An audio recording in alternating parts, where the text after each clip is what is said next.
Hey everyone, Matt here with Reach Your Summit. Thanks for joining me. Despite the challenges in the winter time, cycling can still be a really fun cold weather activity. It can keep you active, it can give you a new perspective on familiar places, and best of all, you don't have to put the bike away until the springtime. So in this video, I'm going to share with you some gear and tips that I like to use so I can still enjoy bike rides out during the winter season. So let me ride back and get inside and we'll get started.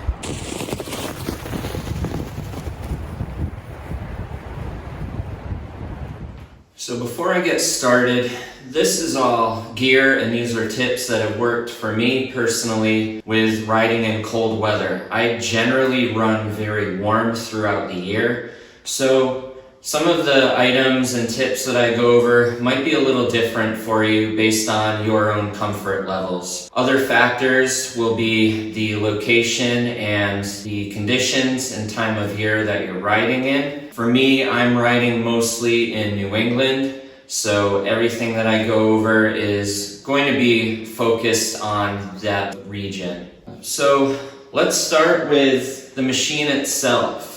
So this bike is the Salsa Journeyman 650B. This is a bike that I have over 1,000 miles with. I've been riding it throughout all of 2020 and I've been really happy with this bike, so much that I wanted to transition it into a winter bike for those types of trips as well. The winter can take a toll on your bike, so I am very adamant about cleaning this bike as soon as I get home. I will also put together a video going over this bike more in detail and giving you my review of it down the road. But for now, we're going to go over the winter cycling basics. There are a lot of things that you can use to winterize your bike and make things more safe and comfortable while you're out there. And one thing that I like to use with my bike in the winter and in wet conditions are fenders.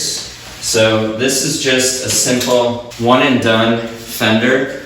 This is the SKS Springboard and has great adaptability for various seat stems, and I find this one to work really well with my 650B gravel bike, but it can also work with a mountain bike or a road bike and giving you various amounts of coverage dependent on your wheel size. I also have another toolless fender in the front. What's nice about this rear fender is there's a hex nut inside of there, so I can just use an Allen key and adjust the fender itself. I can lower it to the wheel, I can raise it higher depending on what my needs are, and still giving me enough clearance with different wheel sizes. The nice thing about fenders, especially in the winter time, it's not only keeping myself clean or people that I might be riding with, but it also keeps my bike clean from all of the grit and rock salt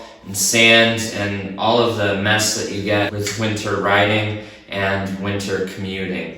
Another thing that you might want to look into are studded tires. Studded tires give me a lot of confidence, a lot of traction, and good control in the bike when I'm on icy conditions or when I'm on hard-packed snow. So the tires that I have on this bike are the 45 North Gravdol tires. They are 650B by 38. I actually find these tires to work really well in the conditions I mentioned, but also generally for commuting or doing longer distances than the tires that you would find on a fat bike. And this is due to the narrower tires, so the weight distribution is going to be more centered and focused on each individual stud, where the fat tires with the studs are going to give you more flotation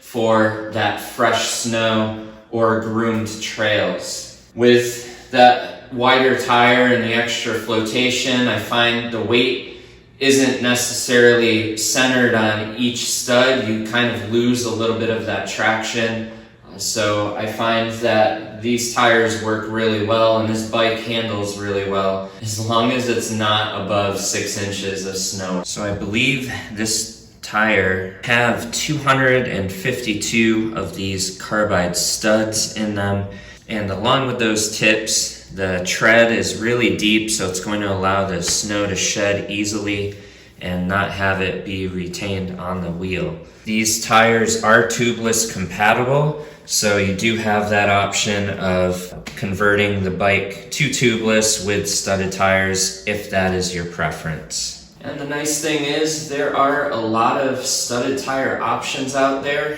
if you choose to put them on your bike. So along with the fenders and the studded tires, I find disc brakes to work really well in wintry conditions. They help provide better stopping power in those wet and icy conditions. Along with being able to stop efficiently, I also want to be able to see and be seen. So lights are very, very important. I will add a couple of lights to my bike for the rear and also for the front. I'll generally go with something that's 250 lumens or brighter for the rear, and I'll have 1,000 lumens or more for the front of the bike. 1,500 lumens is kind of the sweet spot that I look for. And along with having that light on the handlebar, I'll also have a light attached to my helmet. This allows me to get more visibility when I'm riding and to also be able to see from side to side when I need to. With the winter season and the shorter daylight hours, this is something that is very important to me when I'm out riding. Some other things that I will use for visibility and being seen, along with my bike clothing, which I'm going to get into, will be reflective accents such as the safety pizza. This I really like. I get a lot of compliments about this. I really like having it on the back of my bike bags when I'm riding, just to give me that extra visibility with my lights so I know that I'm being seen. I might also wear some reflective bands around my clothing, around my arms if I wanted to have a little bit of extra accents. This next item is something that I like carrying with me. Sure, many others might not carry it with them, but I find it to be helpful in different conditions that I might encounter when I'm riding. And that is carrying a small digital tire gauge, just so I can adjust the pressures based on the conditions while I'm out, and be assured that I'm not lowering the pressure too much where I end up possibly getting a puncture or a flat or tear in the sidewall of the tire. This works really well with Schrader valves and Presta valves. This is the Toe Peak Smart Gauge. What I really like about it is it also allows me to release air pressure if I put too much air in that tire. I also find this tire gauge to be pretty accurate with the air that I'm putting inside.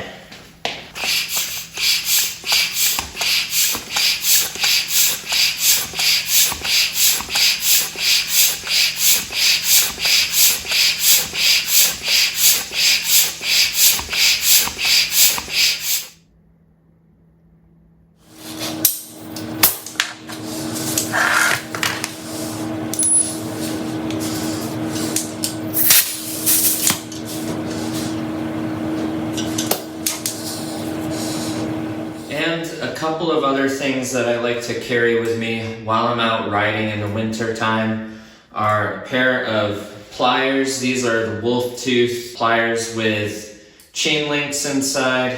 They work really well with helping me replace chain links if I need to while I'm out riding. There's nothing worse than being stranded out in the cold, so I will have that with me. It also works as a tire lever on one side. Broken spokes are another possibility when you're out in the winter, so I'll carry a small bit of Kevlar cord with some anchor points, and this is the Fiber Fix spoke replacement kit. These work really well I have a couple of them that I carry with me at all times, just in case I do have that one spoke that goes. And then I'll also carry some chain lube with me, just in case I need to top things off, especially if I'm getting any squeaks or anything locks up. This will give me a little bit of extra protection on the chain and cables and components until I'm able to get home and clean things and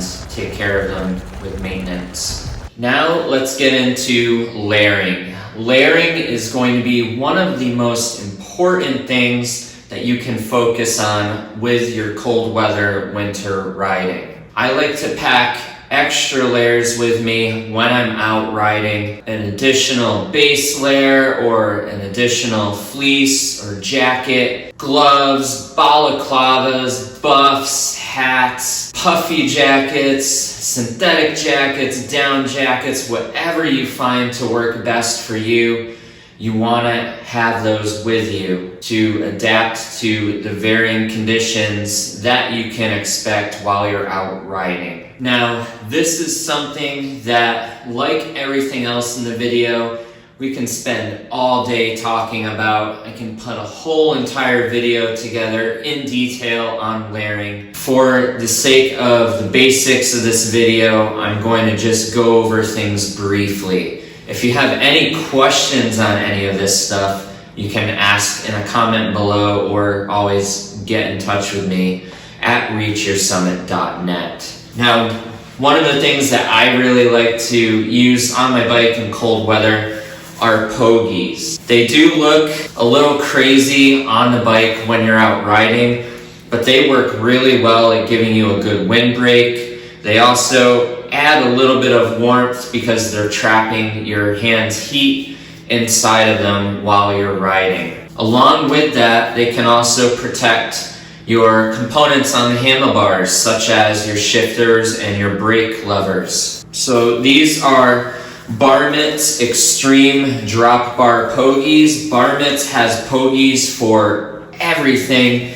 Even outside of bikes, they have pogies for strollers, for cross-country skiing, paddling, you name it. These have worked really well for me in very windy conditions. As I mentioned at the beginning of this video, I tend to run warm, so if it's anything above 20 degrees Fahrenheit, you won't see these on my bike. Once it gets colder or in lower temperatures, then I will definitely put these on my handlebars. The other added benefit to these, even though they can be a little bulky, is you don't have to wear a bulky glove while you're riding with them.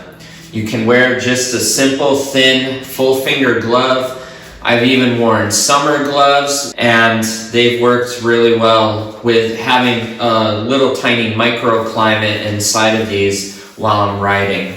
These also have reflective accents, which add to the additional visibility that I went over earlier in this video. For anything over 20 degrees Fahrenheit, I find a good pair of lobster mitts or half lobster mitts like these Pearl Izumi Super Gloves to work really well for me. They have Primaloft insulation and work well for me around mid-30s to the 20-degree mark. Once it gets lower in temperature, then I'll add those pogies. If it gets around 0 degrees or colder, I will wear these instead of my thinner gloves and use the pogies with that. Anything above the mid-30s, my hands will sweat a lot and I end up going to that full finger glove that I just showed you. The lobster mitts will allow me to still control the brake lever and shift levers and retain a fair amount of heat than I would if I had just a full finger glove with all of the fingers separate. Stepping back for a moment and going to the bar mitts again. For insulation, I also have a winter bot. This attaches to the bike if I wanted to have extra insulation for my water bottles. Keeping your water from freezing while you're riding is very important. Not only that, staying hydrated is going to help keep you warm while you're out riding. This I've used in the past and it's worked really well. A couple of other ways that I can keep my bottles insulated are by going with a dedicated insulated cycling bottle. These don't really work extremely well. They do help better than having just a single wall cycling bottle. But one way that I like to mitigate this from freezing is by adding warm tap water to the bottle. That will keep its temperature higher so it'll last a little bit longer while riding and prevent it from freezing.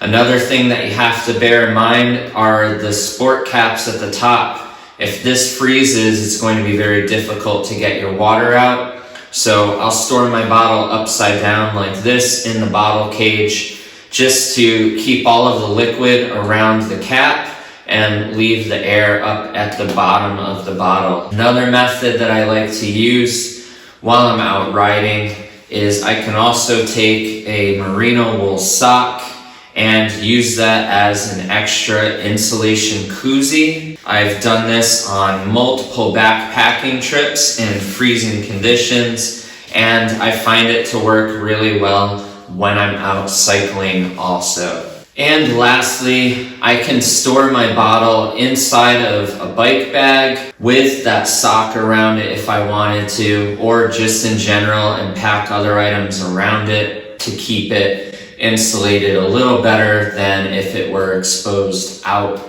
on the bike frame itself. And if it's extremely cold, then I'll just bring a thermos so I can have some hot coffee or some hot chocolate while I'm out on my ride.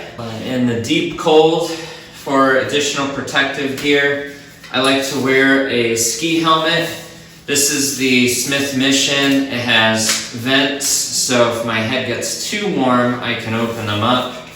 I also have a nice clip on the back here, not only for the next item I'm going to show you, but also to allow to clip on a small tail light on the back of the helmet. This will give me great protection, a good amount of insulation with the liner inside, and also around the ears.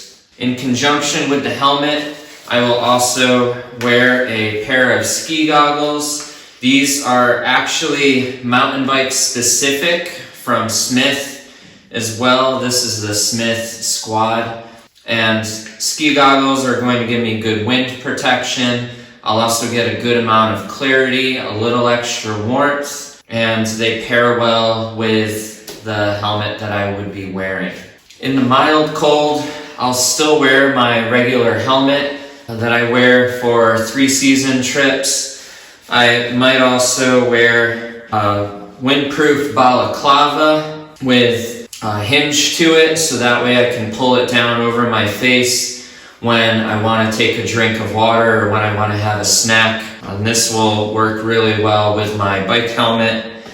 I will also have a buff on. These are merino wool. I'm a big fan of natural fiber fabrics, and so I'll have that on. I can wear it on its own. If I don't want to wear the balaclava, I can convert it into a balaclava, but I will also have that around my neck as a neck gaiter. Or on some of my rides, I've even just worn the buff, and I've worn a windproof cap like this one from Footwear. This has a little air flap, so I still get that air protection similar to what I would get with the ski helmet, and I do get a little extra protection from spray from snow or rain while I'm riding with this brim in the front of the hat. These will all be relative to what I'm going to be enduring on my bike ride. For footwear, I find just regular mountain bike shoes or cycling shoes get me comfortably down to about 20 degrees. And then after that, I need to go with something with a little more insulation for winter cycling. These are the Race Face Chester pedals that I mentioned in a couple of my other videos and showed. These are my flat platform pedals that I'll use every now and then. I actually find that I prefer clipping in the winter time still, so these don't get as much use, But if I am using them, I'll wear just a simple mountain bike shoe. These have covers on the bottom, so that way I can just walk around and wear them normally. I don't have to worry about the cleats getting any buildup. And depending on the conditions with these shoes or my gravel shoes, I can wear a pair of waterproof socks like the Showers Pass Crosspoint socks, a pair of merino wool socks like the Darn Tough socks, or I can wear something a little bit thinner and liner like if I find that I'm running warm. I'll bring a second pair of socks with me while I'm riding, just in case things start to get really cold and wet, so I have something nice and dry to put on to give me a little bit of extra warmth if I'm going to be out for a long time period. Outside of the socks and the footwear, I will also consider wearing a pair of overcovers. These go right around my shoes. I've worn them in the snow, but also in the rain, and they help not only give me a little bit of protection from the elements, but they help keep my feet cleaner, and they also do a great job at blocking the wind. So I'm able to stay comfortable, but I can also clip in if I am wearing clipless pedals and shoes with the bike, and be able to still walk around comfortably. For extreme cold, I will wear a dedicated winter cycling boot.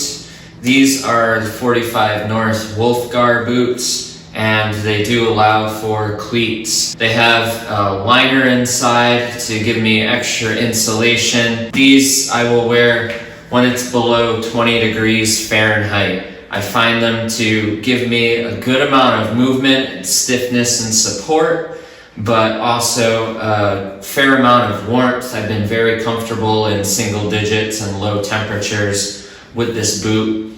There's also an option with a clip in the front to wear a gaiter. So if I wanted to in really deep snow, I can wear a pair of gaiters to help keep snow out and also give me a little bit of extra wind protection. These boots are pretty intense. They are rated down to minus 25 degrees Fahrenheit, depending on the individual's comfort level. They work really, really well. And they also have reflective accents on the back for increasing that visibility. If you don't need to go that intense with a winter boot, but you still want to have a little bit of extra protection or warmth, if I'm wearing something like this, I might also consider going with a vapor barrier liner, such as some slow cooker liners, turkey bags, bread bags, or even just a plastic shopping bag. Vapor barrier liners work really well when you're staying active. They trap a little bit of moisture inside to help with temperature regulation. It is not something that you want to use if you're going to be stationary, because it doesn't breathe as well as fabrics will, and will result in getting cold feet. So you don't want to use a vapor barrier liner in that case, but if you're staying active and you're riding the entire time and using something like that, I've found vapor barrier liners to work very well in that situation. Rounding out my clothing, I'll start with a short sleeve base layer. This can be merino wool, it can be polyester. On top of that, I'll wear a thermal, long sleeve thermal, or a fleece-like jersey. And this is going to give me that extra insulation while the base layer is wicking away sweat, keeping me comfortable and as dry as possible with a little bit of extra warmth. I find this and the shirt to work really well down to about 40 degrees. After that, I put a vest on, and outside of the vest, if it gets even colder, really windy and wet, then I'll put a 3-layer rain jacket on. Having the pit zips is very important for me with increasing breathability and ventilation a little bit, having reflective accents on my rain jacket. This is cycling specific. Having the hood to go over the helmet is going to help a lot as well. And I've used this system down to temperatures in the single digits, and I've been very comfortable while I've been out. My pants are going to be a thermal fleece-lined pant. These are the Pearl Izumi Summit Amphib pants. They give me good wind block, good amount of movement. Those are two things I would look for with my cycling pant. I would also look for something that is going to give me a little bit of warmth overall and some reflective accents to be seen. Maybe even something that allows me to get my pants on and off a little easier with a big zipper for those bigger boots that I might be wearing on the cold days. Have you used any of this gear during your winter cycling trips? If you have, please feel free to leave your experience in a comment below. I hope you found this video helpful and that it helps you get outside more in the winter with your bike. It can be a great experience. If you like this video, consider hitting the like button and also consider subscribing to this channel, as I'm always adding new content to it. Thank you for watching. Thank you for subscribing. If you have any questions about any of this gear, you can also leave that in a comment below. Until the next one, I'll see you on the trail.